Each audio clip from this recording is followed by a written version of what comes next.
ta bonté, ta grâce et ta fidélité. Merci de nous accepter en ta présence. Merci d'accepter de nous enseigner. Révèle-nous ta pensée, conduis-nous selon le vœu de ton cœur et glorifie ton nom dans nos vies. Nous nous confions à toi et te disons merci en tout Père fidèle, dans le nom de Jésus. Amen. Amen. Amen. Que Dieu vous bénisse. Veuillez vous asseoir. Je bénis le Seigneur qui est présent au milieu de nous et qui nous fait du bien. Amen. Ce dernier chant qui nous a été entonné, nous parle, introduisant presque la pensée que Dieu a mise sur mon cœur, dans mon esprit. Il raconte cette histoire des disciples avec le Seigneur après la multiplication de pain. Une très grande et bonne scène. Multiplication de pain. La joie est à son comble. Et le Seigneur demande à ses disciples de le précéder. De partir. Ils montent dans la barque, ils s'en vont. Mais voilà, le Seigneur savait, parce qu'il savait ce qui allait arriver en chemin. Et en ce moment-là, ils ont une difficulté. La tempête est sur le lac. Et ils pensent que c'est terminé pour eux. C'est la fin. Et d'après ce chant, il dit, il n'a pas dit que tu sombres, parce que le Seigneur a dit qu'il allait se rencontrer avec eux sur l'autre bord. C'était ça qu'il a dit. Amen. Amen. Il avait dit sur l'autre bord, nous nous retrouvons là-bas. Le temps que je fasse partie de tout le monde, je vous rejoins. Bien sûr qu'il leur a pas dit de quelle façon il allait les rejoindre. Mais il leur a dit, je vous rejoins. Moi je ne sais pas, il y a quelqu'un que Dieu a mis sur le chemin. Dieu ne lui a pas montré de quelle façon ça va se passer. Alléluia. Mais Dieu sait, il sait comment ça se passe et quelles sont les voies qu'il va utiliser, les moyens pour le faire. Et ils ont cru que c'était fini. En d'autres termes, Jésus nous a engagés sur une mauvaise voie. Jésus nous a fait embarquer à un mauvais moment. Yes. Jésus nous a fait partir à un temps mauvais. Yes. Et ils savaient tout ça. Et souvent les gens disent, mais comment Dieu n'a-t-il pas pu empêcher? C'est parce qu'il a voulu que ça arrive. Mais pourquoi il a voulu que ça arrive? C'est là la difficulté. Et là, ce chant m'introduit dans ce que nous voulons continuer à examiner en rappelant ce que nous avons vu le dimanche. Nous parlions des opportunités de Dieu. Yes. Je vous ai montré que généralement quand on parle d'opportunités, ça se définit comme des occasions favorables. Des choses à profiter, des occasions à saisir. Et souvent c'est en rapport avec nous. Et effectivement, Dieu met toujours sur notre chemin des occasions dans lesquelles nous avons besoin de découvrir sa main, son action. De comprendre que c'est des choses arrangées par Dieu pour que nous sautions dedans. Il y a des situations qui arrivent au même moment où vous le comprenez, vous rentrez dedans. Et souvent, les opportunités ne viennent pas 2 fois, 3 fois. Et nous avons lu le texte de ce que Jésus lui-même a dit à Jérusalem, donc Israël. Il dit, tu n'as pas reconnu le jour ou l'heure où tu as été visité. Et cette visitation divine, quand Dieu se manifeste, se présente à vous, si vous ne faites pas attention, c'est passé, c'est passé. Je dis à quelqu'un quelque part que chaque minute que Dieu nous a donnée dans la vie a un but. Et chaque minute de la vie doit être saisie, doit être définie et comprise. Si vous ratez une minute, elle est ratée. Elle est partie. Parce que lorsque nous parlons du temps, nous devons savoir que Dieu a bien agencé, a bien organisé les choses. David, parlant de sa vie, il bénit Dieu. Dans le psaume 109, vous le voyez, il dit que avant qu'il soit formé par Dieu, alors qu'il était qu'une masse informe dans les seins de sa mère, tous les jours qui lui étaient attribués étaient inscrits dans le livre. Cela signifie que de la première minute de son existence, de sa naissance, ces choses ont été inscrites et que chaque succession de ces choses était bien suivie par Dieu. Voilà pourquoi Dieu veut que nous puissions le rencontrer à un moment donné, parce que Dieu ne peut rien faire sans notre engagement volontaire. Des choses que Dieu a prévu de faire pour nous doivent rencontrer notre approbation, doivent rencontrer notre acceptation, afin que nous puissions rentrer dans ce que Dieu a planifié pour nous. Et souvent, il permet aussi des situations comme celles qu'ils ont connues dans la barque, afin de les aider à faire un détour pour rentrer dans exactement ce qu'il a voulu. Ainsi, David, ce qu'il dit nous permet de comprendre que chaque séquence de son existence était d'avance connue par Dieu. Et maintenant, ce que nous devons faire, ce quoi? C'est venir à la rencontre de ce Dieu qui sait tout, de celui qui a tout planifié, de ce Dieu qui a bien unité notre existence, de façon que nous rencontrions chaque événement conçu par lui. Il est dit dans les Écritures que Dieu fait chaque chose pour un but. Amen. Amen. Il fait chaque chose pour un but. Et il sait le pourquoi des choses. Certaines fois on se dit, bon, j'ai fait comme ça, heureusement, j'avais fait ça, j'avais fait ceci. Dieu a permis que tu croises des circonstances et que tu fasses ce que tu as fait pour te retrouver dans telle condition, afin que dans cette condition-là, il vienne te rencontrer. Ainsi, bien-aimés dans le Seigneur, nous comprenons que chaque séquence, chaque instant de notre vie, je veux dire, est connu, est compté.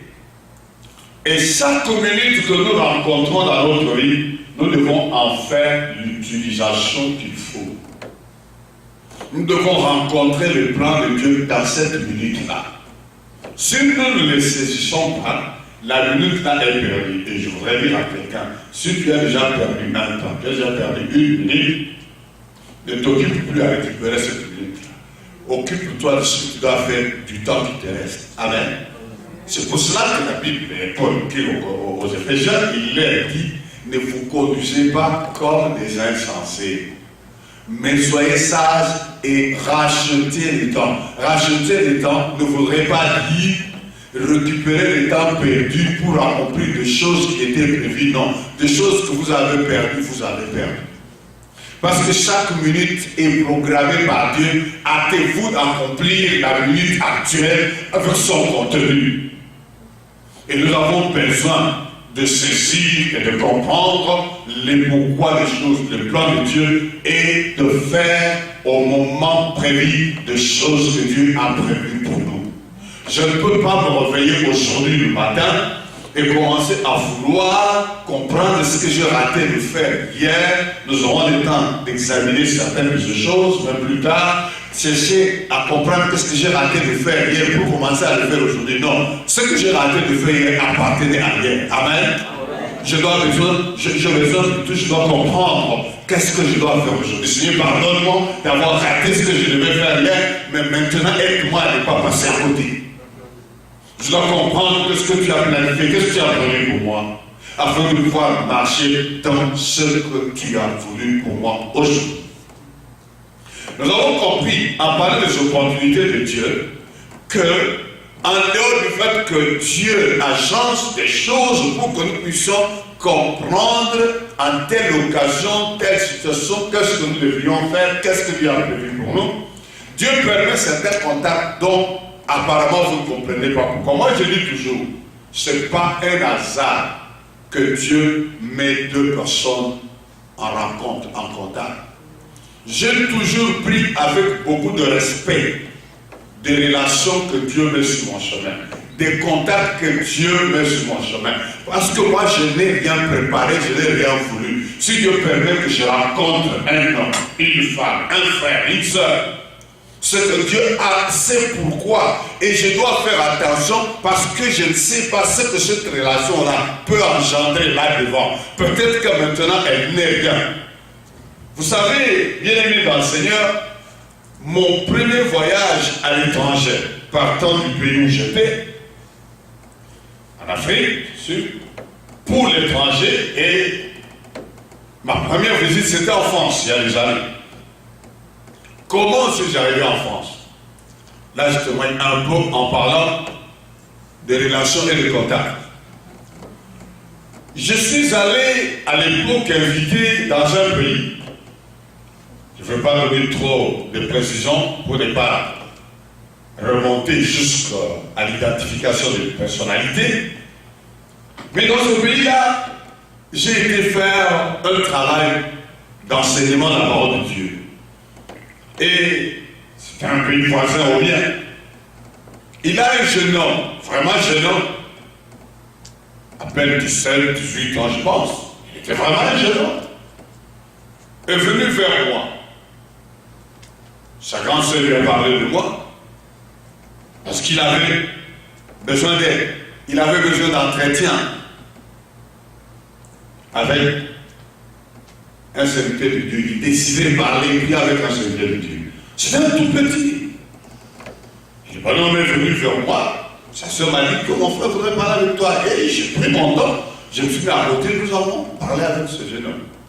Nous avons prié ensemble. Il m'a soumis son problème. Je l'ai écouté, je l'ai exhorté, je lui ai donné des conseils. J'ai prié pour lui. Je suis parti. Après mon séjour, bien sûr. Il a gardé le contact avec moi. Et il m'a demandé s'il ne pouvait pas venir se promener, faire un tour dans mon pays. Il voudrait voir comment on prie là-bas. Je n'ai pas de problème. Je n'étais pas à l'époque très très bien installé. J'étais juste au début. Et il est venu. Je l'ai accueilli. Un ami m'a aidé à trouver un lieu où je l'ai logé. Il passait tout le temps avec moi. À l'époque, je n'avais même pas de moyen de transport. Un autre ami m'a aidé avec son véhicule. Et je l'ai promené avec cette voiture. Il a fait son séjour. Il est venu avec un ami à lui. Et enfin, il est parti. Nous avons continué avec des contacts après.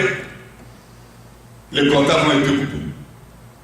Parce qu'ils ne savent plus où j'étais, moi je ne sais plus où il était. Bon, il n'était plus en Afrique, il est reparti parce qu'il vivait d'abord en France. Il est revenu. C'est la circonstance qui a fait qu'on se rencontre et il est reparti en France. Il a évolué, il a fait des études universitaires, il a trouvé du travail et il doit se marier. Et en ce moment-là, il reprend contact avec nous. Donc il rencontre une dame qui venait du pays où j'étais et quand il a appris qu'elle était de ce pays, il lui a posé la question si elle connaissait un certain Dieudonné Jésus. Il a dit si, mais c'est mon pasteur, je le connais lui. Donne-lui ce numéro, c'est mon numéro. Et voilà comment les relations ont été établies. Donc, du bonhomme, le jeune homme que j'avais connu, à un monsieur maintenant qui a fini ses études, qui a une carrière, qui est responsable et qui doit se marier.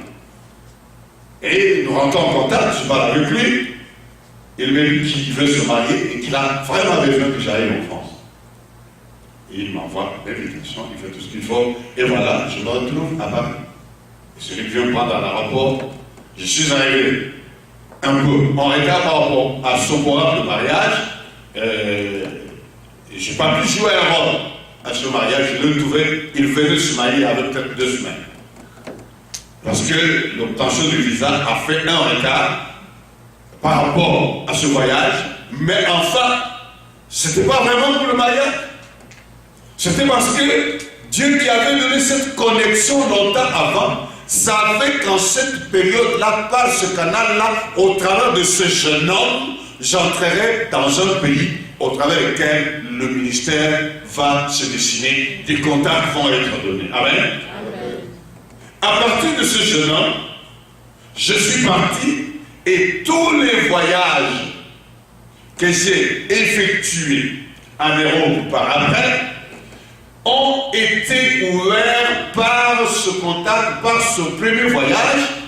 Avec lui, je suis rentré en contact avec des serviteurs de Dieu, de Français et d'autres qui exercent en Europe. Et je suis parti en Belgique, je suis allé en Allemagne, je suis revenu, je suis allé en Hollande, je suis revenu. Et effectivement, chaque année, il me trouvait, il m'arrive de me retrouver dans le ministère en Europe. Et ceci pour dire que ce jeune homme était une opportunité que j'aurais pu négliger. Amen.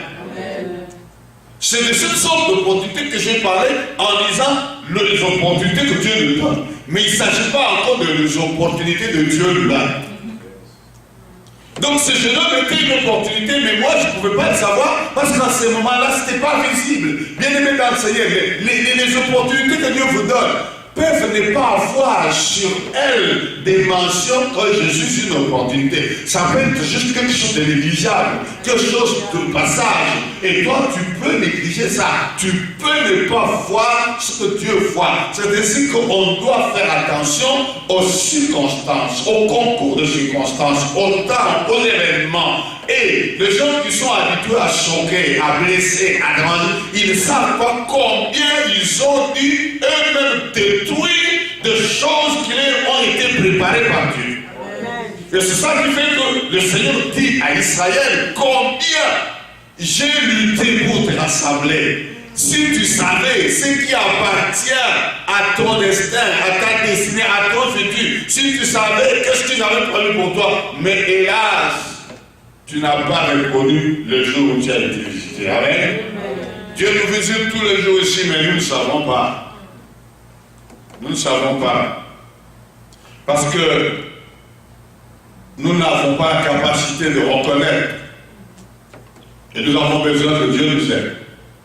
Pour que nous puissions comprendre autant d'opportunités que Dieu a prévues. Autant de jours dans lesquels nous serions déjà dedans. Mais simplement, nous n'avons pas bien vu.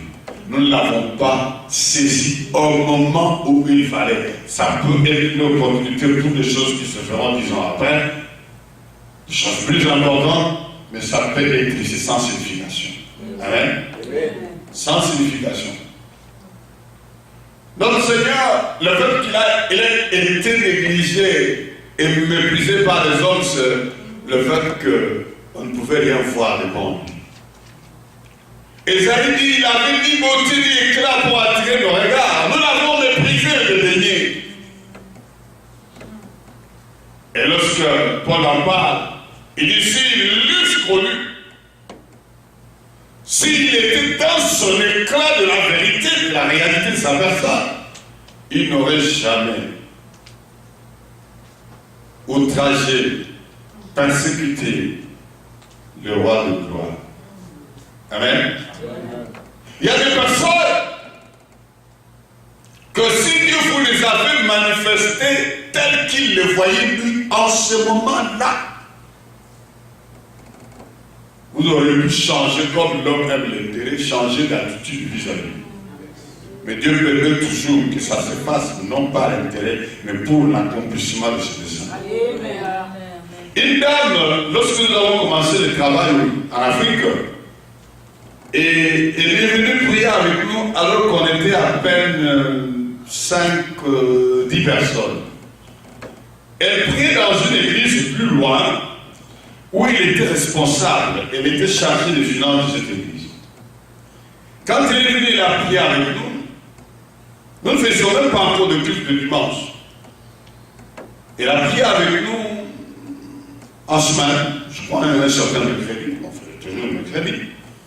Et elle est revenue encore, et la semaine suivante, elle a demandé à vous parler. Elle m'a dit, Dieu m'a montré cette église. Elle m'a dit, c'est-à-dire, ce qu'elle sera. C'est ce qu'il m'a dit. J'ai décidé, parce que si Dieu m'a montré, c'est qu'il y a quelque chose qui veut que je bénéficie. J'ai décidé de me faire membre de cette église. Je voudrais dire au revoir à mon pasteur et venir me consacrer ici. Mais là-bas, tu es responsable. Tu es parmi les responsables qu'on regarde, l'église. Beaucoup de gens désirent les fonctions que tu exerces. Elle dit non. Dieu m'a dit de venir ici. Parce qu'il m'a montré ce que cette église va devenir et combien je bénéficierai. Yes. Elle est allée là-bas avec son pasteur, on a exhorté, les gens l'ont conseillé, tu commets une erreur, c'est un calcul qui n'est pas exact. Elle a dit non, Dieu m'a parlé très clairement, et je veux vous dire au revoir, je vais partir, nous restons dans le corps de Christ, je suis à l'autre. Elle est venue. 2 années après, l'œuvre était devenue ce qu'elle avait vu. Elle est venue me dire, parce que tu te rappelles de la vision que tu avais racontée. Aujourd'hui, il est aussi parmi les responsables de l'Église. Et je ne peux pas énumérer de choses dont il a été bénéficiaire de la part du Seigneur par sa fidélité. Mais si, je voudrais simplement en témoignant ceci dire que cette dame a eu la possibilité de voir. Nous avons besoin de voir avant le temps les choses telles que Dieu le planifie. Nous avons besoin de saisir avec notre esprit les convictions profondes de la conduite de nos choix, de nos orientations, avant de ne pas passer à côté des choses que Dieu a prévues ou planifiées. Ils n'ont pas connu le jour où il les a visités. Ils n'ont pas connu, ils étaient distraits. Ils n'ont rien vu. Vous savez, bien-aimés dans le Seigneur, nous sommes toujours le résultat de nos décisions de choix. Et cela exige beaucoup d'écoute et attention à l'Esprit du Seigneur pour ne pas passer à côté. Faire les choses au moment où elles doivent être faites. Et beaucoup de ce que nous sommes aujourd'hui est le résultat de ce que nous avons décidé hier. Le choix que nous avons fait l'année passée, ou il y a 5 ans, ou il y a 10 ans. C'est pour ça que j'ai dit qu'une occasion manquée ne doit pas nous laisser en train de regretter de l'avoir manqué. Nous avons besoin de comprendre maintenant, aujourd'hui, quelle est l'occasion que Dieu a donnée. Et c'est ça qui est important.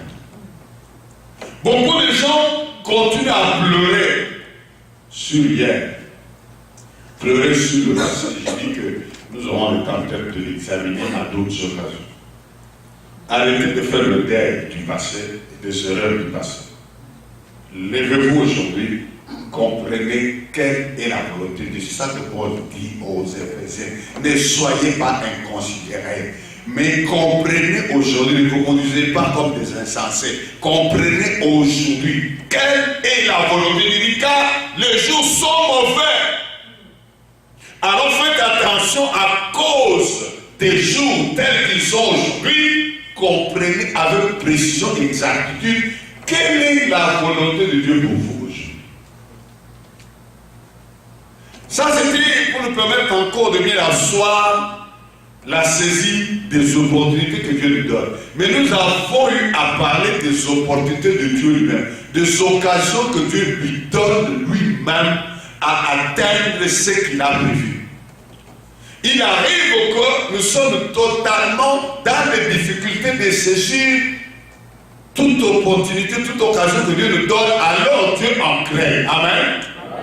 Il se crée des occasions à lui. Et c'est ça que nous avons vu. Lorsque Dieu a des projets, lorsque Dieu a des choses qu'il veut faire, et il trouve que nous sommes loin de comprendre, nous sommes loin de nous rapprocher de la voie qui nous mène à ces choses, Dieu maintenant entre en jeu pour se préparer à lui les occasions qui lui permettraient de vous basculer dans ce qu'il a prévu. Et nous avons eu comme témoignage, nous avons eu 2 témoignages même, je voudrais revenir sur un et continuer le témoignage de Joseph.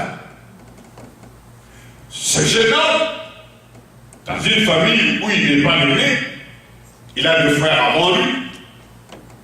Et il voilà que soudainement, il a un songe. Il en parle.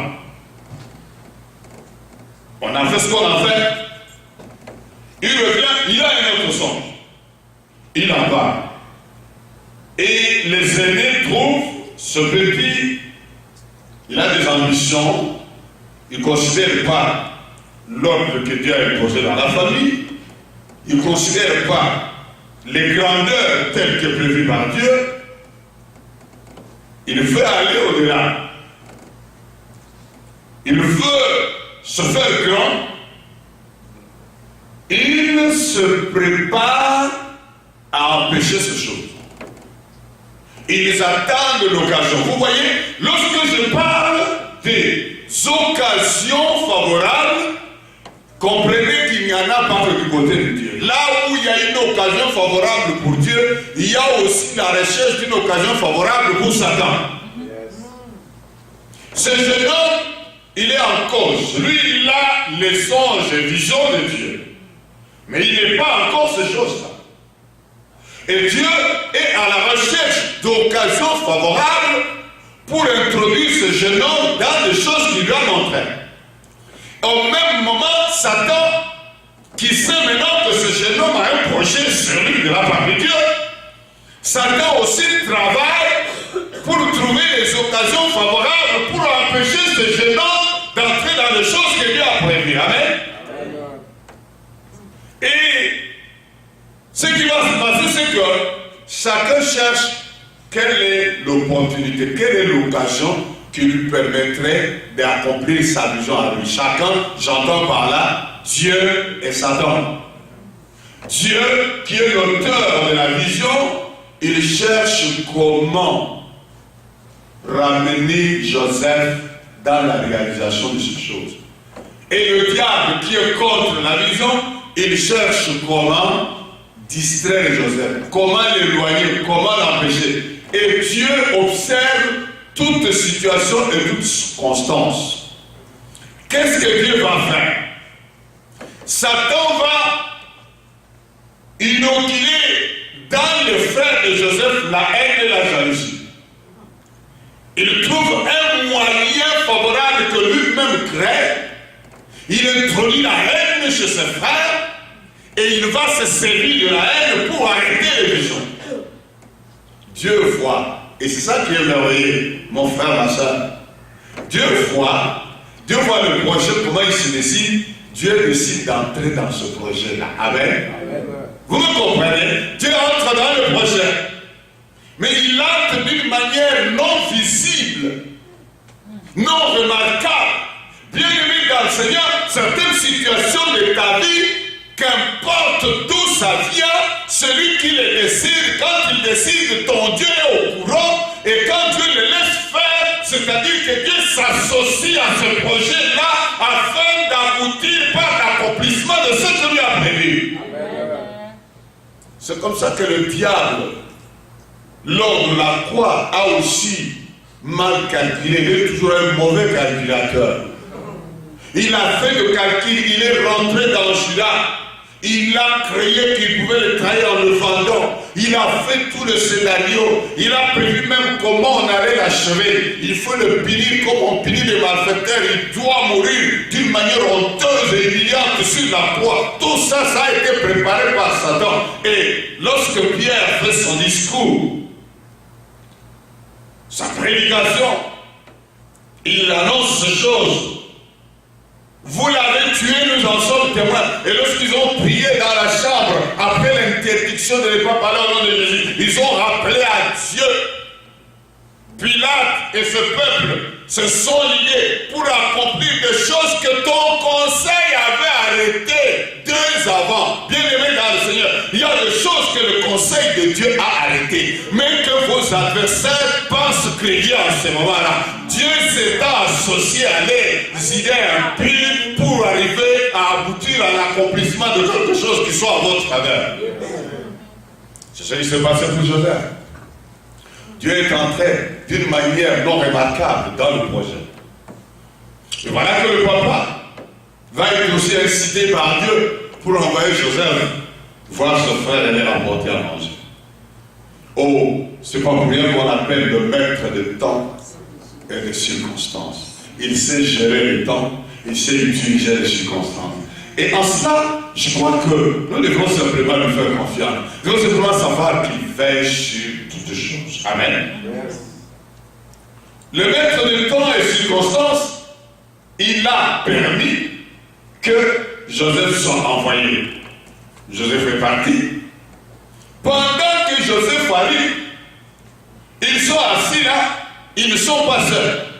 Quelqu'un a précédé Joseph, celui qui a mis l'animosité dans leur cœur et avec eux. Et celui qui a tiré l'attention sur Joseph. Ils ont dit, le voilà, le faiseur de songes. Bien aimé dans le Seigneur. Vous pensez que Joseph était le faiseur de songes? Non, il y avait un faiseur de songes. Et ce vrai faiseur de songes sait défendre les songes. Le faiseur de visions royales sait défendre les visions. Et il était aussi là. Satan leur a dit, vous voyez, les fabricants de visions, il n'y a qu'un seul moyen de vérifier si ce sont ces visions où il les a réellement reçues. Tuons-le, allez, tuons-le. On va voir ce que les visions vont devenir. Bien aimé dans ce, je vous ai dit le dimanche, la vision de Dieu ne meurt pas, et celui qui a la vision de Dieu non plus ne peut mourir. Amen. Nous avons besoin de comprendre ce chose. Nous avons besoin d'être fidèles à Dieu en toutes choses. C'est ainsi que, quand il est arrivé, Joseph était étonné, il avait à manger, on l'attrape, on les ligote et tout ça, on décide de lui dire, mais c'est pas possible, je viens pour les bien, mais voilà comment il me plaît. Joseph veut pleurer, regretter et tout ça. Je ne veux pas revenir sur cet enseignement, nous n'avons pas largement le débat. Mais je voudrais seulement vous montrer comment Dieu est entré dans ce programme. Il a avancé avec eux. Il a appris beaucoup de choses en faveur de Joseph. Enfin, Joseph est arrivé en plein dans l'accomplissement de la vision des songes. Le vrai faiseur de songes, il est aussi celui qui réalise et accomplit les songes. Amen. Amen. C'est ce que nous avons appelé les opportunités de Dieu. C'est-à-dire, Dieu qui s'offre des occasions dans des conditions inexplicables, des désespoirs total. Il tourne les choses en faveur de ceux qui lui appartiennent. Et ce soir, nous allons examiner l'autre aspect, et j'ai intitulé cela les divins rendez-vous, ou les rendez-vous divins. Les rendez-vous divins, c'est-à-dire les rendez-vous de Dieu. Bien-aimés dans le Seigneur, il existe dans la vie des hommes que nous sommes des situations qui ne peuvent pas nous aider à être attentifs à Dieu. Des circonstances, des moments de joie débordante, des moments de plaisir, des moments de débordement où nous n'avons pas la possibilité que notre attention soit attirée par Dieu et que nous soyons aidés à rentrer dans ce que Dieu a planifié et prévu pour nous. Et Dieu sait comment il peut nous attirer pour nous dire, je suis là. Je suis venu pour agir. Je suis venu pour faire. Je suis venu pour accomplir ce pourquoi je t'avais fait. Je suis venu pour t'introduire dans ce que moi j'ai planifié depuis longtemps. Alléluia. Dieu fixe des rendez-vous, des moments de rencontre pour la réalisation. Et j'aimerais que nous puissions prendre ce texte des Écritures dans Romains, le chapitre. Bon, avant de lire Romains, lisons d'abord Matthieu, chapitre 5. Je vais juste relever quelque chose. Matthieu 5, nous lisons du verset 2 au 12. Deuxième verset au 12e. Non, verset 3. Commençons par verset 3. Heureux le pauvre en esprit, car le royaume des cieux est à eux. Heureux les affligés, car ils seront consolés. Heureux les débonnaires, car ils hériteront la terre. Heureux ceux qui ont faim et soif de la justice, car ils seront rassasiés. Heureux les miséricordieux, car ils obtiendront miséricorde. Heureux ceux qui ont le cœur pur, car ils verront Dieu. Heureux ceux qui procurent la paix, car ils seront appelés fils de Dieu. Heureux ceux qui sont persécutés pour la justice, car le royaume des cieux est à eux. Heureux serez-vous lorsqu'on vous outragera, qu'on vous persécutera, et qu'on dira faussement de vous toutes sortes de mal à cause de moi. Réjouissez-vous et soyez dans la régresse, parce que votre récompense sera grande dans les cieux. Car c'est ainsi qu'on a persécuté les prophètes qui ont été avant vous. Amen. Amen. Bien-aimés dans le Seigneur, dans ce texte, vous voyez heureux une catégorie de gens. Heureux une catégorie de gens. Quand vous analysez de plus près, vous verrez que on a l'impression d'être devant une catégorie de personnes défavorisées. Des personnes pauvres, des personnes persécutées, des personnes obligées à faire miséricorde parce qu'ils n'ont pas de choix, des personnes manquant de ceci, des personnes obligées à être bons, ils n'ont pas d'autre choix. Mais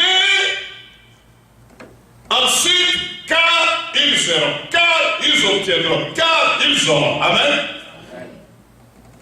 Je suis en train de comprendre ici ces situations comme étant de rendez-vous avec Dieu pour accomplir ce dont il est question dans car ils auront, car ils seront. C'est-à-dire que Dieu n'aurait pas pu autrement agir en leur faveur qu'en les mettant dans la condition de dépourvu, dans la condition de persécuté, dans la condition de manquant, dans la condition, afin que Dieu vienne, en d'autres termes, Dieu en autorisant, en permettant certaines situations, il prend rendez-vous avec vous. Alléluia. Voilà ce que j'appelle le rendez-vous divin. Le rendez-vous divin, il se fait sans tapage. Il n'a pas même glorieux d'attrait. Regarde, Dieu permet, la Bible dit qu'il dira qu'une chose arrive sans que l'Éternel l'ait ordonné. N'est-ce pas de la volonté de Dieu que vienne le mot et le bien? Dieu utilise les circonstances défavorables, méprisables, déconsidérables, dans le but de se fixer un rendez-vous important avec sa fille, avec son fils, et ce que tu dois faire, puisque tu es dans le rendez-vous fixé par Dieu, reste à l'attente de Dieu au rendez-vous. Il va venir, il va changer les choses, il va bouleverser les situations. Et il commence comme ça parce que ces gens-là, apparemment non heureux, ils sont heureux. Apparemment dépourvus, ils ont tout. Parce que Dieu est leur réponse. Dieu est leur solution.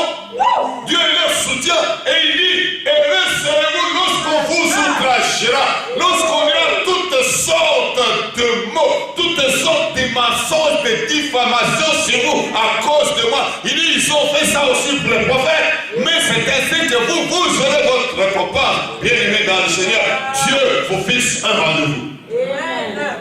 Au travers de ce qui vous arrive, au travers de ce que vous rencontrez, au travers des expériences peut-être difficiles, au travers des incompréhensions, ne voyez rien d'autre qu'un rendez-vous divin.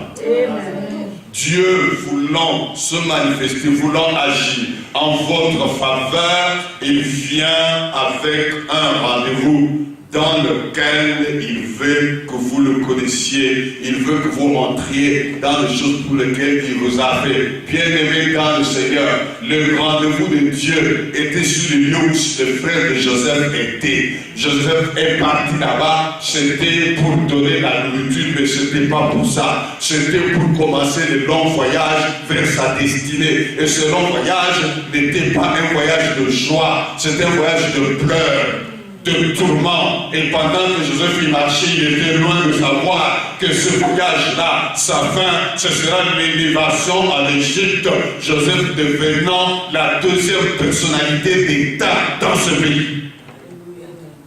Bien-aimé dans le Seigneur, il est dit dans le psaume, ceux qui sèment en pleurant, ils moissonneront avec chant d'allégresse. Mais pour qu'il y ait chant d'allégresse, il faut que tu sèmes en pleurant. Et en sèmant en pleurant, c'était le rendez-vous de Dieu. Dieu voulait te rencontrer là-bas parce qu'il a accompli beaucoup de choses à la fois. Il fait Dieu d'une pierre deux coups. Et il vous prépare, vous, il prépare aussi les circonstances et les événements. Bien aimé, il y a des situations qui permettent à Dieu d'agencer les choses, de régler les choses, pour que vous juissiez convenablement de ce que Dieu a prévu pour vous. Il a dit, lorsqu'il a demandé à Joseph et Marie de fuir avec Jésus à l'Égypte, à un moment donné, il est revenu. Il a dit, rentrez maintenant en Israël, car ceux qui en voulaient à l'enfant sont morts. Bien aimé dans le Seigneur, il y a de ces bénédictions. Je disais à une fille, peut-être que ton mariage attend le départ de cette future belle-mère compliquée qui ne te laisserait jamais la paix. Il attend peut-être que ceux qui en veulent à l'enfant partent d'abord. Quand tu ne sais rien, tu ne sais pas qui il est, d'où il est, mais Dieu, il permet que tu traînes dans le célibat. Parce qu'il règle beaucoup de choses à la fois. Il élimine ce qu'il faut éliminer, il introduit ce qu'il faut introduire. De manière que toi tu jouisses. Alléluia. Il a dit, pour vous, je donnerai Éthiopie et Égypte rançon. Dieu est capable, à cause de vous, d'opérer même un changement politique dans une nation afin que vous rentriez dans les choses que Dieu a prévues. Certains coups d'État peuvent être tout simplement à cause d'un seul individu, fils de Dieu, même pas un opposant politique. Amen. Mais c'est pas parce qu'il y a un enfant de Dieu qui doit entrer en jouissance de choses que Dieu a préparées. Dieu peut aller jusqu'à autoriser que le régime de cette nation-là change. Il est le maître de temps et de circonstances lorsqu'il examine l'état et le programme. Parce que ce n'est pas, lui, il n'est pas surpris par les circonstances et les temps. Il est le programmeur de ces choses. S'il y a des programmeurs aujourd'hui en informatique, ils nous ont fait que chercher à copier les grands programmeurs qui ont programmé tout dès le départ. Et le monde tout programmé, agencé, établi par nous. Joseph a marché. Il était peut-être à ce moment-là soucieux, malheureux, pauvre. Il n'y avait pas d'appui. Les pauvres en esprit, ce sont des personnes qui n'ont pas de moyens par eux-mêmes, qui n'ont aucune force spirituelle, qui n'ont aucune capacité. Et ce sont ces genres d'individus qui sont mieux placés pour compter sur la richesse spirituelle de Dieu. Ils seront consolés, ils seront visités, ils seront enrichis, ils seront récompensés. Bien-aimés dans le Seigneur, il y a des situations au travers desquelles Dieu est en train de fixer rendez-vous à ses enfants. Mais il faudra que ces enfants reconnaissent ce rendez-vous. Il y a des rencontres, des contacts qui sont des rendez-vous planifiés par Dieu. Il y a beaucoup de choses de votre vie dont vous avez difficile à expliquer. Il y a certaines explosions qui sont arrivées à votre vie que vous avez difficile à expliquer. Je ne comprends pas, mais Comment c'est arrivé? Bon, un tel, on s'est croisé, paf, il m'a parlé d'un tel, il m'a amené à un tel, alors tout est parti, je ne comprends pas. C'est parti. Joseph n'avait pas compris que ce jour-là était un matin ou un soir. C'était un rendez-vous divin. Je voudrais dire à quelqu'un ce soir, certaines situations qui t'arrivent, au lieu de voir en elles des occasions de lamentation et de pleurs, parce que tu ne comprends rien, tu ne vois rien, assieds-toi à savoir, bénis Dieu, parce que lui il sait, lui il comprend, laisse-les faire son travail. Il a dit à Job, qui est celui-ci qui obscurcit mes desseins à force de parler de choses qu'il ne comprend pas? Lui seulement parle des discours inintelligibles. Job a parlé, a expliqué, s'est défendu devant ses amis. Dieu trouve que Job avait raté l'occasion de se taire. Parce qu'il parlait de choses d'une haute sagesse, de choses si élevées, et Dieu est venu vers lui, il lui a dit, qui est celui-ci qui obscurcit mes desseins, c'est-à-dire qui perturbe mes planifications et mes programmes avec des discours sans intelligence, à force d'observer, à force de parler des choses qu'il ne connaît pas. J'ai déjà eu aussi à parler, à gémir, à me plaindre, parlant de choses que je ne connaissais pas. Mais quand Job a compris la leçon, quand il a vu où ça venait, il a dit qu'il a osé parler de choses qui n'étaient pas d'une science extraordinaire qui était au-dessus de ses pensées. Il a osé parler de ça. Bien aimé dans le Seigneur, Dieu a dit à Job, ok, parce qu'il me semble que tu es très mieux informé de choses, de temps et de circonstances, assieds-toi. Je veux t'interroger et tu vas m'instruire. Où étais-tu quand moi j'ai créé? Qui a fixé l'univers? Qui a fixé la terre? Dis-moi sur quoi il repose. Il lui a fait une interrogation dans laquelle Job a eu zéro. Parce qu'il comprenait rien. Mais à l'issue de cela, Job a dit à Dieu, j'ai parlé de choses sans intelligence. J'avais entendu parler de toi. Alléluia. Mais aujourd'hui, mon œil t'a vu. Je me répands, je me couche sur la salle, je ne parlerai plus jamais. Voyez, les circonstances de la vie de Job, c'est un rendez-vous de Dieu afin que Job rentre dans une autre dimension de saisie et de compréhension, que Job expérimente des choses sûres et valables, que Job expérimente la vie de Dieu, et Dieu avait autorisé tout ça dans ce vide. Et quand Job a compris, il a dit, je me tairai. Donc désormais, quelle que soit la situation, je ne parlerai plus jamais. Parce que j'ignore, que je ne connais rien. J'avais entendu parler de toi, mais là, je viens de te voir. Je viens de te voir. Je viens de te rencontrer. C'était un rendez-vous du frère. Amen. Je viens de te voir. Je me répands, je me couche sur la cendre, je pleure, je demande pardon, je ne parlerai plus jamais. Désormais, je ne parle plus. C'est ce que Moïse, de la part de Dieu, a donné comme conseil à Israël lorsqu'ils sont en train de sortir de l'Égypte. Mais voilà, derrière Pharaon et son armée, lui qui avait autorisé qu'il parle, il s'est dit non, on perd la main d'œuvre, on est en train. De l'autre côté, le fleuve, et plutôt la mer était l'obstacle. Et le peuple voyant ça, ils n'ont pas compris que c'était un rendez-vous divin. Alléluia. C'était un rendez-vous divin. C'était l'occasion pour eux de reconnaître le Dieu Tout-Puissant, la puissance du Dieu le créateur des cieux et de la terre, la puissance, l'efficacité du Dieu qui contrôle les événements, bien-aimés dans le Seigneur. Ils ont pleuré, ils ont accusé Moïse, ils ont accusé Dieu. Mais Moïse, Dieu lui a manifesté que c'était son rendez-vous. Il a dit, dis-leur de garder le silence. Parce qu'ici, c'est un rendez-vous où Dieu va se révéler en leur faveur.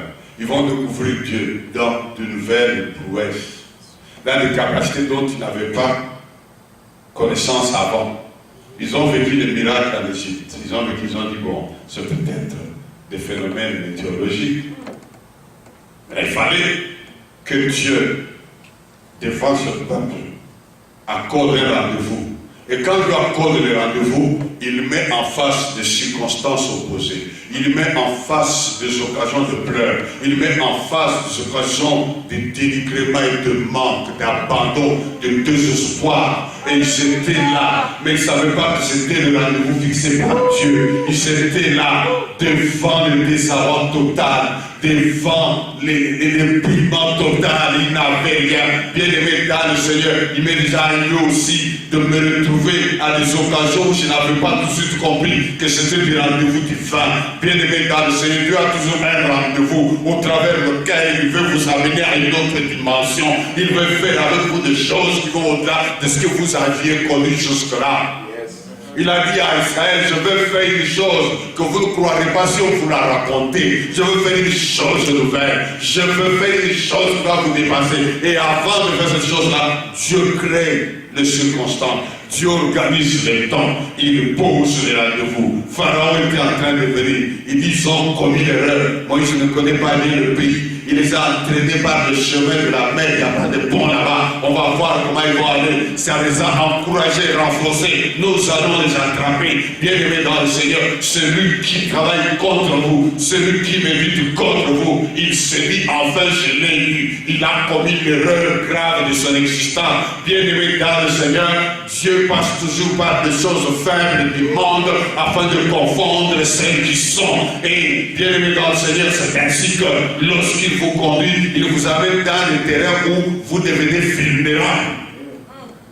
Et ils pensent qu'enfin ils vous ont eu. Et c'est quand ils vont enfin tenter de mettre la main dessus qu'ils se rendront compte que c'était leur piège. C'était leur fin. L'Égypte, avec son armée, la cavalerie de l'Égypte, a fini dans le piège qu'ils pensaient être le piège d'Israël. Dieu a accompli le rendez-vous. Il a fait traverser son peuple de la mer Rouge. Ils sont entrés dans le désert pour aller vers le territoire promis. Amen. Amen. Bien-aimés dans le Seigneur, je voudrais parler à quelqu'un du rendez-vous divin. Joseph a connu ce rendez-vous divin. J'aimerais que nous puissions lire enfin Romains, chapitre 8. Nous allons commencer notre lecture peut-être par le verset 26 pour que nous puissions avoir la pensée toute complète des idées que je voudrais exposer.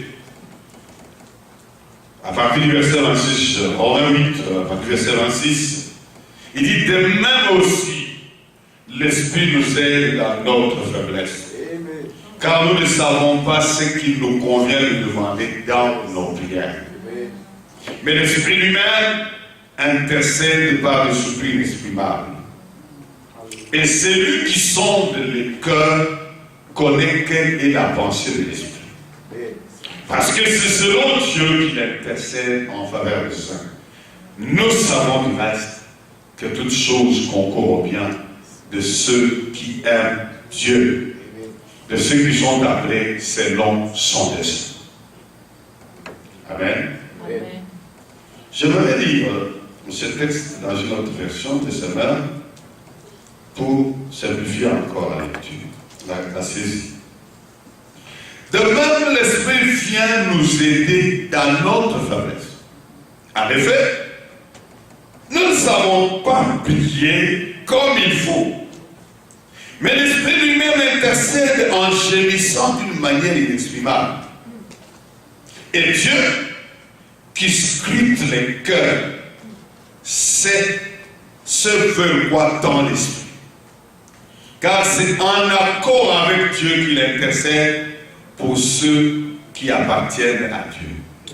Nous savons en outre que Dieu fait concourir toutes choses au bien de ceux qui l'aiment, de ceux qui ont été appelés conformément au plan divin. Amen. Bien-aimés dans le Seigneur, ce texte nous démontre que l'Esprit, quand vous voyez l'Esprit tel qu'il est écrit ici, il ne s'agit pas de l'Esprit d'homme, mais de l'Esprit de Dieu, le Saint-Esprit. L'Esprit vient nous aider dans nos faiblesses, car nous ne savons pas ce qu'il faut demander. Bien aimé, il m'est déjà arrivé beaucoup de fois de me trouver dans un moment de prière, sans savoir qu'est-ce qu'il faut demander. Une fois, je rentrais à la maison, je suis allé prier pour quelqu'un mourant dans un hôpital, un centre médical. Quand je rentre, la maison où nous étions, les chambres étaient au-dessus. Pendant que je monte, je croise ma femme dans les marches. Je vais en chambre et il n'y avait que 2 enfants à la maison. Un des enfants vient vite en courant. Il dit, papa, viens. Qu'est-ce qui se passe? Maman vient de tomber dans les marches. Et je viens, le jeune homme m'aide, nous tirons sa maman, juste dans la chambre, je la mets sur lui. Et là, je commence à prier. Vous savez, c'est plus facile encore de prier pour quelqu'un d'autre que pour sa propre femme, qui a perdu conscience. Elle est là, étalée. Et j'ai commencé la prière avec le Seigneur, j'étais béni. Je me suis retrouvé en larmes. Je ne savais pas exactement je demande quoi. Et c'est là que j'ai compris ce texte. Nous ne savons pas quoi demander. Et l'Esprit vient par des soupirs inexprimables. Et il dit, car c'est celui qui sonde le cœur. Il est dit dans Corinthiens que l'Esprit sonde tout, même les profondeurs de Dieu. Il dit, celui qui sonde le cœur, il connaît quelle est la pensée de Dieu. Il sait où est-ce que Dieu va. Il sait de quelle façon il faut parler à Dieu. Et pendant que j'étais là comme ça, perdu, tantôt priant en langue, tantôt Seigneur merci, tout ça, j'étais agité, je marchais, je revenais, je la regardais sur le lit. Je sais quoi faire. L'Esprit pose sur mon cœur une pensée. Je ne savais pas que ce que je faisais, les médecins appellent massage cardiaque. Je sens que je dois prendre mes mains comme ça, les lui mettre là et appuyer. J'ai fait 1 fois, 2 fois, 3 fois, et là, envoyer les choses. C'est comme si elle vomissait. Pouf, elle se sort. Et il me parle. Il me dit, ça va. Moi, qu'est-ce qu'il a dit? Je ne sais pas. J'étais croisé. À la minute, je me suis trouvé coulé. J'ai compris d'où je venais. L'homme pour qui j'ai été pris, il était mourant. Dès que je sors de l'hôpital, il se réveille. Il est rétabli normal. Le lendemain, il quitte l'hôpital. Et vous savez ce qui s'est arrivé, ce qui s'est passé? Quand il est sorti de l'hôpital, il est rentré chez lui. Le jour suivant, sa femme est tombée. De la même façon comme ma femme est tombée. On l'a amenée à l'hôpital, elle est morte. Bienvenue dans le Seigneur, je fais l'expérience de comment le Saint-Esprit fait les choses. Alors, ce n'est pas ça que je voudrais raconter. Il dit, nous savons du reste, donc après avoir expliqué ces choses, comment le Saint-Esprit travaille, comment il agit même dans la prière, là où nous ne savons pas quoi demander, toutes ces choses. Et maintenant, il dit, nous savons que toutes choses concourent au bien de ceux qui aiment Dieu, c'est-à-dire vous et moi, qui aimons Dieu, et qui sont appelés selon son programme, selon ses plans, selon ses desseins. Bien-aimés dans le Seigneur, à cause de ce que vous l'aimez parce qu'il vous a appelé selon son programme, il fait travailler les circonstances, il fait travailler les choses, toutes choses concourent au bien. Quelqu'un comprend? C'est pour ça que le Saint-Esprit se met même de votre côté. Lorsque ça semble ne plus marcher, il vient même dans la prière quand vous vous perdez. Tout ce qu'il faut demander à Dieu, lui, il intervient. Il dit, vous perdez les mots, vous perdez le vocabulaire. Moi, je gémis en vous. Et en gémissant en vous, je parle un langage de Dieu. Il réalise des choses dont vous ne pouvez vous imaginer. Il est dans le Seigneur. Car toutes choses travaillent, coopèrent, collaborent pour le bien. Je vis dans la Bible en anglais, ils disent walk together. Donc ils sont en train de collaborer ensemble, de marcher ensemble, de travailler ensemble. Donc tous les événements, bien aimés, même Satan, il est en train, dans cette coopération-là, il est en train de collaborer, de travailler. Lorsque Joseph était en train de partir, bien aimé dans le Seigneur, Satan était dedans, ses frères étaient dedans, les Ismaélites étaient dedans, Potiphar était dedans, la femme de Potiphar était dedans, la prison était dedans. Toutes ces choses travaillaient en se donnant la main, mais ces choses ne savaient pas que celui qui était en train de travailler derrière le scène, derrière la scène, celui le metteur en scène, c'est comme ça qu'on dit en français. Il était behind the scene. Donc il était derrière là, le metteur en scène vrai, bien aimé dans le Seigneur. Vous avez un metteur en scène. Lorsque les choses sont en train de se faire, considérez comme c'est la matérialisation d'une scène qui a un metteur en scène. Et comme il est metteur en scène, vous êtes le héros de la scène, et le héros d'un film ne meurt jamais. La victoire est de son côté. Vous avez un metteur en scène, et ce metteur en scène s'appelle Jésus.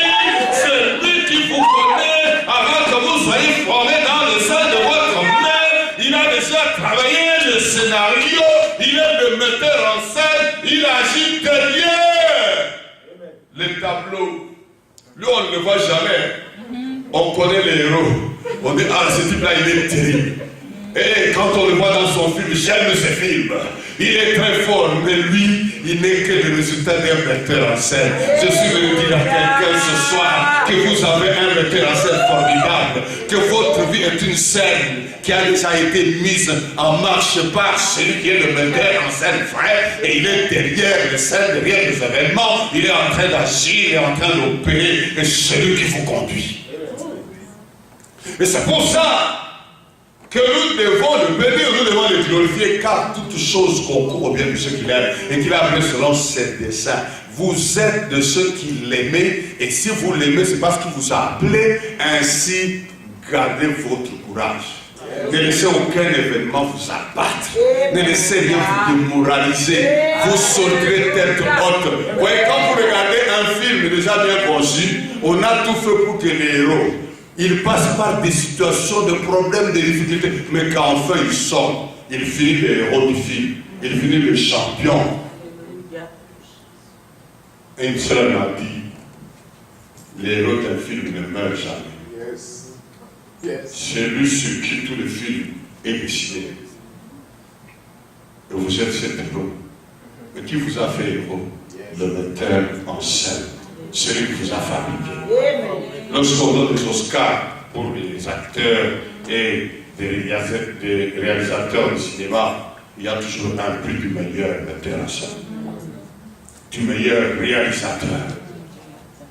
Bien-aimé dans le Seigneur, il dit, toutes choses concourent au bien. Je vais terminer, j'ai à cœur vraiment qu'on puisse prier. Je vais terminer par un témoignage. Je l'ai déjà. C'est un témoignage qui marque mon cœur. Parmi les tout derniers témoignages importants de ma vie, j'ai déjà de temps à autre compté. Peut-être que quelqu'un va l'écouter pour la énième fois. Je n'ai pas envie de le dire, mais c'est pour présenter d'une manière concrète ce que je viens d'enseigner. Quelques années, j'avais des situations qui avaient besoin d'être comprises, qui avaient besoin d'être saisies. Il y avait des troubles un peu partout. Dans le travail que je faisais autour de moi, dans autant de choses. Ceci m'a obligé d'aller un peu à l'écart et prier Dieu. J'ai quitté la maison, je suis allé quelque part. Et là, je me suis enfermé en prière. Et Une semaine après, je me dis, Seigneur, je quitterai que quand tu me manifesteras que c'est fini, je vais quitter. J'ai fait une semaine. La deuxième semaine, j'ai reçu un coup de fil un certain mardi soir, vers 19h, et c'est une dame que je ne connaissais pas, qui me parlait en anglais, et se présentait à moi comme étant une citoyenne américaine, qu'elle m'appelait parce qu'elle avait vu mes coordonnées sur l'internet et que Dieu lui avait parlé. Elle m'a dit, Dieu m'a dit de te dire, tu vas avoir une très grande épreuve, mais prends courage, parce qu'il contrôle le tout, mais ce sera une très grande épreuve. Mais Dieu a le contrôle. Vous voyez, vous dites, une grande épreuve, qu'est-ce qui va se passer? Il dit, Dieu a le contrôle. Alors, je ne comprenais pas très bien son anglais. À l'époque, je ne comprenais vraiment pas, surtout l'anglais américain. Je lui dis, est-ce qu'il y a eu l'adresse email sur le site où vous avez vu mes coordonnées? Je lui dis, est-ce que vous pouvez m'écrire? Je peux au moins lire et faire traduire. Elle m'a écrit. Et un vendredi soir, je ne me rappelle plus bien, vendredi ou jeudi, les femmes étaient bien les gars. Et une pluie a commencé au soir, je crois que c'était un vendredi. Parce que le lendemain c'était samedi, je me rappelle bien. Vendredi soir, une pluie a commencé dans la ville où j'étais.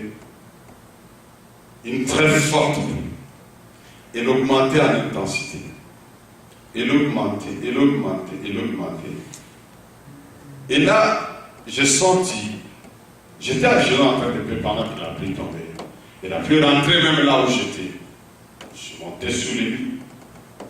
Là où j'étais enfermé dans la prière, j'ai senti à moi, prie pour ta famille. Je commençais à prier pour ma famille.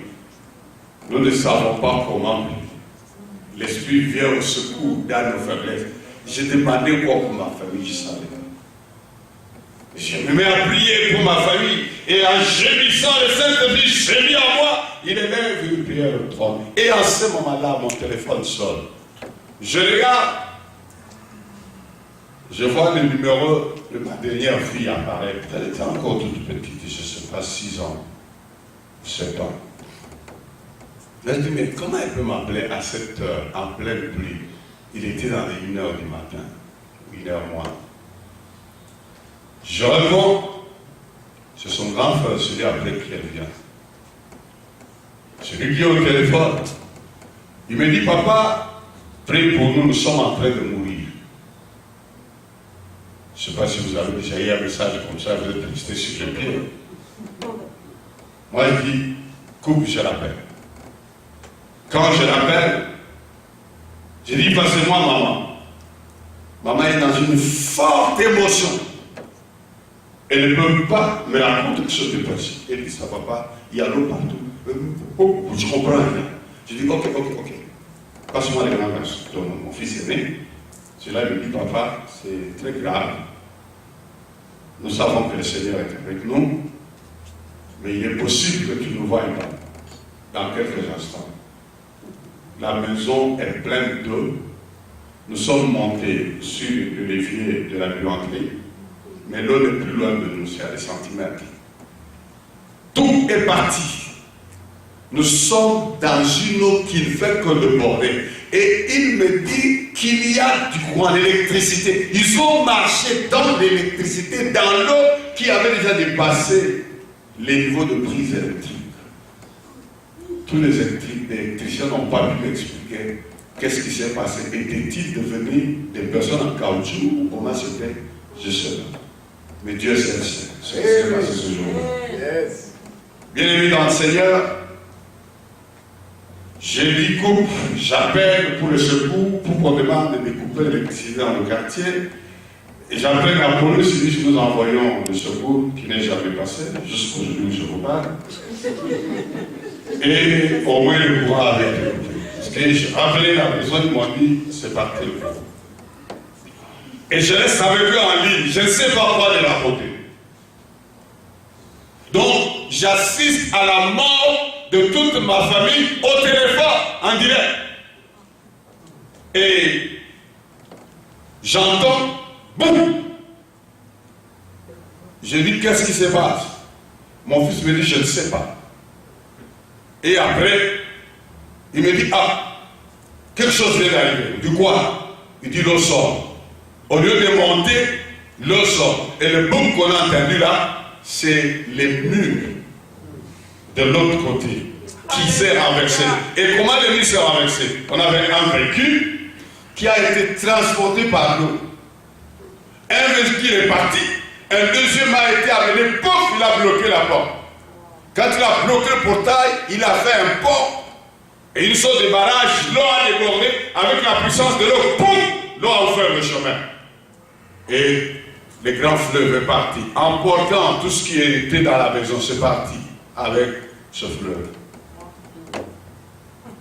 Au moins, au même moment, nous avions un service de radinage qui était la sécurité. Nous étions abonnés et ils avaient déjà soulevé leur bouton pour alerter. Et ce service-là arrive. Fils me dit, je vois des phares comme ça. Je dis, ça doit être eux. Ils arrivent, ils demandent, je les amène où? J'ai dit, amenez-les à mon bureau, qui était à un endroit qui n'était pas atteint. Et ces gens-là ont eu une formation presque de commando, ils ont escaladé, le véhicule là a servi de pont, et ils ont transporté tout le monde dans le véhicule, ils ont amené à mon bureau. J'ai dit, je veux venir, ils m'ont dit, ne viens pas, si tu oses venir ici, tu vas mourir. La situation n'est pas abordable. Et j'ai compris que la personne qui devait être détruite, c'était moi. Si je n'étais pas en retraite, c'est moi qui mourrais ce soir. Le lendemain, les interprétations vont dans tous les sens. Dieu l'a puni, il a péché. Il a touché à des choses. Il a fait ceci. Il a fait cela. Chacun avait son interprétation. Et ce qui m'a étonné, le moment où j'avais besoin de compassion et de compréhension, j'ai eu plutôt des rejets, des critiques, des diffamations, des calomnies. Mais Dieu, lui, il était de mon côté. Bien aimé, quand je suis venu le matin, il n'y avait plus rien. C'est comme si une guerre mondiale était passée à cet endroit-là. Tout était parti. Il restait là que des troncs d'arbres, de grands engins qui étaient ramenés par l'eau ailleurs. Ils ont échoué dans la bassin et les choses de chez nous sont parties aussi ailleurs. Tout. Moi j'étais en retraite, je n'étais que dans quelques dînes, tous les costumes étaient à la maison, tout parti. Les enfants, ils étaient dans les pyjamas, les mamans, tout était parti. Même les notes de l'école, les bouquins et consorts, tout était parti. Tout cette année-là a été à recommencer à cette période.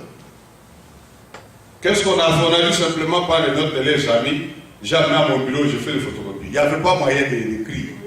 J'ai fait des photocopies. Donc ils ont marché avec une partie en photocopie des notes de leurs amis.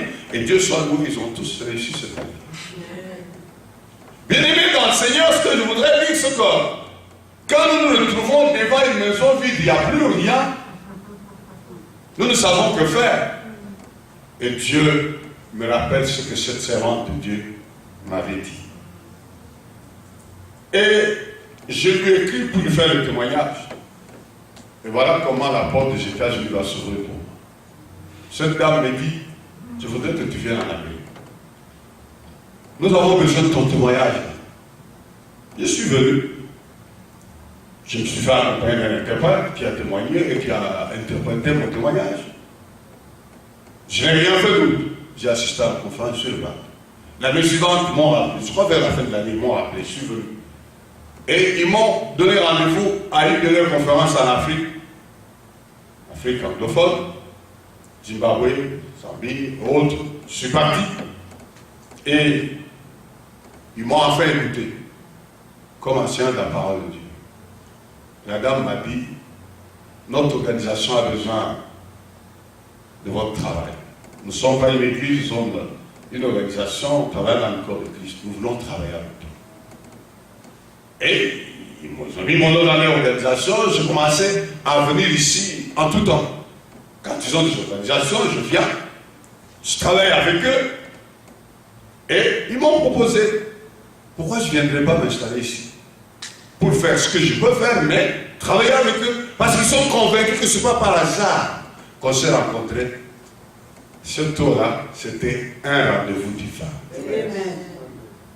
Et voilà, les autres choses, les autres démarches, les autres actions ont suivi, je suis là.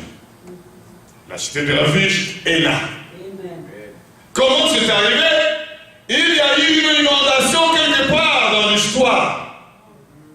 Aujourd'hui, tous ceux qui avaient raconté tout ce qu'ils avaient dit, ils n'ont plus d'argument. Pourquoi? Parce que Dieu, le faiseur de songes et visions, celui qui avait parlé, Dieu, le metteur en scène, savait comment et par quel moyen il allait nous faire sortir. Il a permis cette inondation, il a permis ce bouleversement afin d'ouvrir la porte du ministère vers le lieu où il nous voulait après avoir fait ce que nous avons fait au pays. Amen. Je témoignais ça pas pour dire que je sois quelque chose. Je témoignais ça non pas pour être le meilleur des hommes. Non.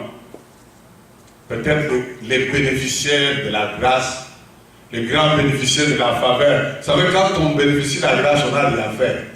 Les grands bénéficiaires de la grâce, quelqu'un qui est comme ça, pauvre, soudainement, il est ramassé dans les conditions où il ne s'attendait pas. Pas qu'il mérite, pas quoi que ce soit. Non, je n'ai rien mérité. Ce n'est qu'un aspect de choses dont Dieu est capable de faire. Moi, je ne sais pas quel est votre problème ce soir. Quelle est votre situation? Dans quoi vous passez? Mais je suis venu vous parler de celui qui m'a secouru moi, de celui qui m'a conduit moi, de celui qui m'a donné un rendez-vous divin. Bien aimé dans le Seigneur, je ne savais pas que c'était un rendez-vous divin.